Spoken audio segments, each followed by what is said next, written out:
In 1998, the Indianapolis Colts took Tennessee star Peyton Manning with the #1 overall pick. He went 3-13 in his rookie year and led the NFL in interceptions. It wasn't great, and yet all he did was become one of the best QBs in NFL history, leading 2 teams to Super Bowls and putting up some of the most ridiculous numbers ever seen from a passer. In other words, he wasn't a draft bust. Sadly, not every top pick turns out like Peyton Manning, or his 2-time Super Bowl champion brother Eli for that matter. The guy drafted right behind Peyton, for example, was in a debate for #1 overall, but ended up only playing 3 seasons in the league and becoming synonymous with the term draft bust. You'll hear more about him later. And it's not just about QBs either. Plenty of players all over the field flashed incredible potential in college, only to flame out in the pros due to injuries, off-the-field issues, or just substandard play.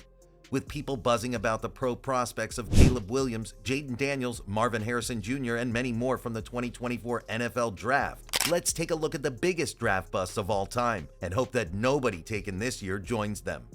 Jamarcus Russell. We start with one of the most infamous recent busts, a QB taken first overall who didn't even make it to his second contract. The first pick in the 2007 NFL Draft out of LSU, Jamarcus Russell was supposed to bring stability to an Oakland Raiders QB position that was searching for an answer following the era of MVP Rich Gannon. Before the draft, Russell did have his detractors, as coach Lane Kiffin later said wanted to take Calvin Johnson instead. But ESPN draft guru Mel Kiper Jr. compared his skills to John Elway and said he could be elite within 3 years. Instead, Russell held out through his first camp and only started 1 game his rookie year. Questions about work ethic and weight followed him. He was released by the Raiders after just 3 seasons and never suited up for another NFL game. Ki-Jana Carter. Taken first overall by the Cincinnati Bengals in 1995, Ki-Jana Carter was the last running back to be the #1 pick. But it's harsh to blame him for that for 2 reasons. First, the running back position has undergone a massive change in recent years. And second, Carter's career trajectory was hardly his fault.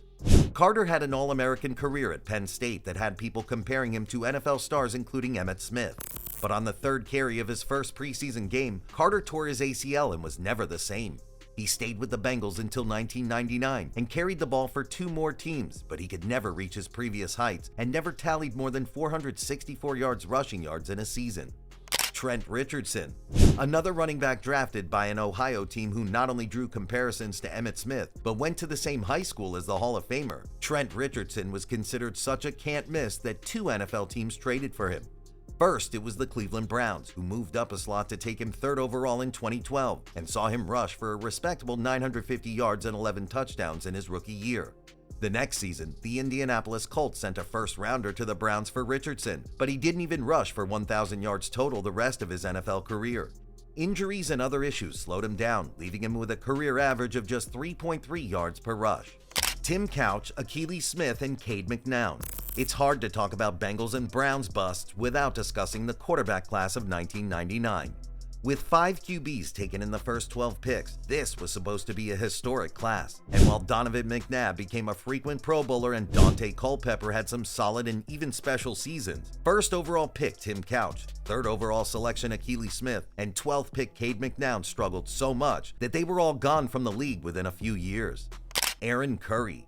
We interrupt this offense-heavy list to bring a linebacker that almost went #1 overall to the Lions instead of Matthew Stafford. They even agreed to a contract with him before the draft, ended up going 4th to the Seahawks while being considered a safe pick, but never made the impact expected of him and ended up out of the league after a handful of underwhelming years.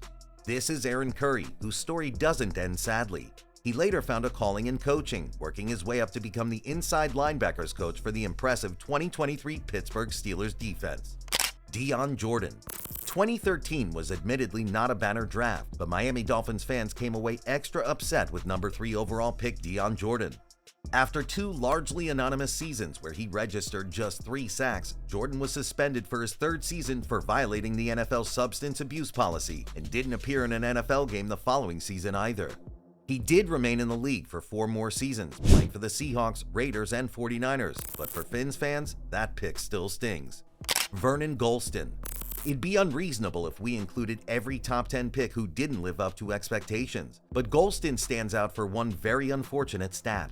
Drafted 6th overall in 2008 by the New York Jets as a pass rusher, the former Ohio State standout did not register a single sack in his NFL career. He lasted only 3 seasons with the Jets, then never saw action in the NFL again. Steve Emtman. One of the highest profile defensive draft busts ever, lineman Steve Emtman was the number 1 overall pick by the Indianapolis Colts in 1992, after leading Washington to a share of the national championship the season before. Like ki-jana Carter, Entman's promising career was slowed by injuries. He only played 18 total games with the Colts and had just 8 career sacks in 6 seasons. He did have a cameo in the 1994 movie Little Giants though. Zach Wilson, Trey Lance, and Mac Jones. Like the 1999 quarterback class, 2021 saw 5 more QBs taken in the top half of the first round to major fanfare. And yet, like in 1999, one of them performed well, one of them showed flashes, but 3 of them seemed to be busts. Yes, it's far too early to say the careers of Zach Wilson, Trey Lance, and Mac Jones are over, but 3rd overall pick Lance and 15th overall pick Jones are already on their second teams, without much path forward to becoming starters for them. Meanwhile, 2nd overall pick Wilson's entire tenure with the Jets has been rocky and could end at any moment. Lawrence Phillips. One of the sadder stories in NFL history, Phillips was a hugely talented player at Nebraska who was drafted 6th overall in 1996 by the Rams, but was released in his second season due to off-the-field issues. Phillips showed his ability with stints in NFL Europe and the CFL, but legal issues landed him in prison, where he was later accused of the murder of a cellmate. Phillips died in 2016 in what was ruled a suicide. Charles Rogers. Another sad story. The late Charles Rogers was taken 2nd overall by the Detroit Lions in 2003, but never even reached 500 career yards receiving. Afflicted by drug issues, Rogers didn't play again in the NFL. He sadly died in 2019 at age 38 after reportedly battling cancer and liver disease. QB is such a boomer-bust position, as the stakes are so high that it's hard to carve out a just okay career under center. That's why, sadly, we have a lot more names to mention. Like Art Schlichter, the 4th overall pick to the Colts in 1982.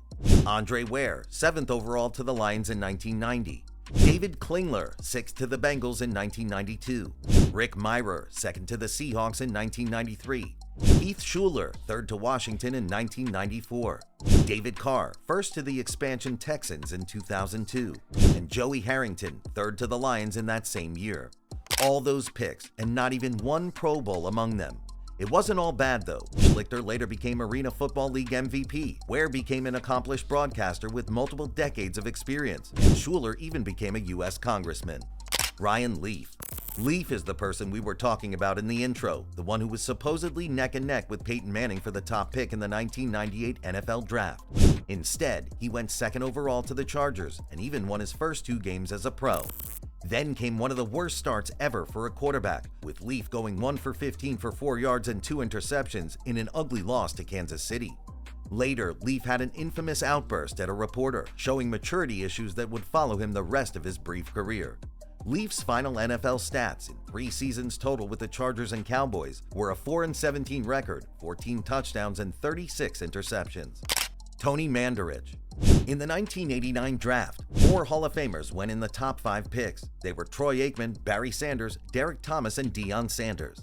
The other player is our last bust on the list, number 2 overall pick Tony Mandarich, an offensive lineman out of Michigan State whose strength and bulk was so legendary, he graced the cover of Sports Illustrated shirtless and was called the best offensive line prospect ever. Sadly, he didn't come close to living up to his hype for the Green Bay Packers, later saying steroid use and substance abuse were behind his downfall.